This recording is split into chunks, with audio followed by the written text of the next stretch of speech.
Shalom Bapak Ibu, kembali bersama dengan kami dalam program 5 Menit Penuh Harapan. Kita melanjutkan ini bagian terakhir, nasihat-nasihat praktis dalam kita bergaul, dalam menghidupi kehidupan ini sehari-hari Bapak Ibu. Mari kita memperhatikan bagian terakhir ini, tema kita setelah itu kita akan berganti Bapak Ibu untuk besok. Ingatlah, ketika engkau diberkati Tuhan, hati-hati dengan egomu. Ini nasihat yang terakhir bagian ini Bapak Ibu, tentang nasihat praktis sehari-hari. Ingat, ketika engkau diberkati Tuhan, hati-hati dengan egomu. Saya ingin mengutip satu ayat firman Tuhan dari Ayub 1 ayat 21. Ayub 1 ayat 21 berkata, katanya, dengan telanjang aku keluar dari kandungan ibuku, dengan telanjang juga aku akan kembali ke dalamnya. Tuhan yang memberi, Tuhan yang mengambil. Terpujilah nama Tuhan. Dalam kesemuanya itu, Ayub tidak berbuat dosa dan tidak menuduh Allah berbuat yang kurang patut. Bapak Ibu, sebuah firman Tuhan yang menggetarkan hati kita luar biasa Bapak Ibu. Ayub diberkati luar biasa. Tetapi hatinya itu tetap luar biasa. Ayub diberkati dengan dahsyat, tapi egonya bisa terkontrol luar biasa. Ingat nasihat yang terakhir ini dalam pergaulan kita. Ketika engkau diberkati Tuhan, ketika engkau sukses, hati-hati dengan egomu.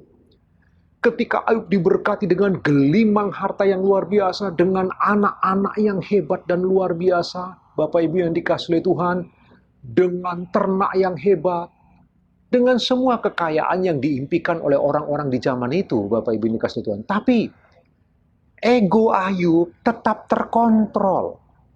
Egonya tidak menguasai kehidupannya. Ketika kemudian semua dalam sekejap diambil dari hadapannya Bapak Ibu, perhatikan, dia tetap berkata apa? Dengan telanjang aku datang, dengan telanjang aku akan pergi. Jadi, ketika semua dipercayakan oleh Tuhan kepada dia, untuk dia kelola.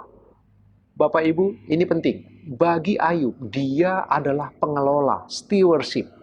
Dia tidak pernah menjadi pemilik.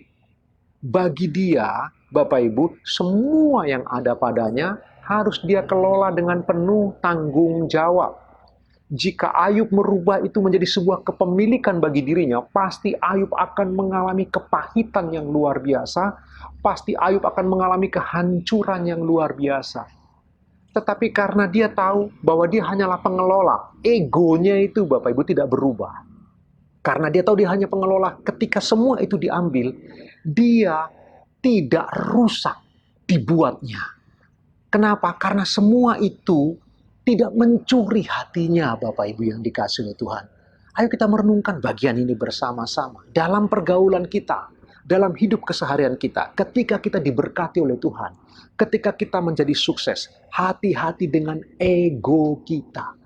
Kadang-kadang ego kita mulai bergeser. Lalu kita berpikir kita berhasil oleh karena usaha kita. Kita berhasil oleh karena kepandaian kita. Kita mulai berpikir kita berhasil sukses oleh karena kita begitu hebat dalam bekerja. Kita begitu cermat dalam berusaha. Padahal Amsal berkata, Bapak Ibu yang dikasihi Tuhan, ingatlah baik-baik nasihat dalam kitab Amsal itu yang diberitahu kepada kita bahwa susah payah tidak menambahinya. Tuhanlah yang memberi kekayaan. Berkat Tuhanlah yang membuat kita kaya. Susah payah tidak menambahi. Tapi kadang-kadang ketika kita sukses, kita lupa tentang poin itu. Kita lupa bahwa semua datang dari Allah dan kita hanyalah pengelola. Karena kita mengelola yang sederhana, kita bisa bertanggung jawab, Tuhan percayakan yang lebih. Ketika kita bisa dipercayakan yang lebih, Tuhan tambahkan lebih besar lagi. Sehingga kemudian kita mengalami kesuksesan yang hebat. Tapi semua itu Bapak Ibu, tetaplah anugerah Allah dalam hidup kita. Nasihatnya sederhana untuk Bapak Ibu dan saya. Ketika kesuksesan datang atas kita, ketika Tuhan memberkati kita, hati-hati dengan ego kita. Kita perlu menjaganya dengan baik. Ayub memelihara egonya, sehingga ketika semua diambil, dia tidak goyah, Bapak Ibu yang dikasihi Tuhan.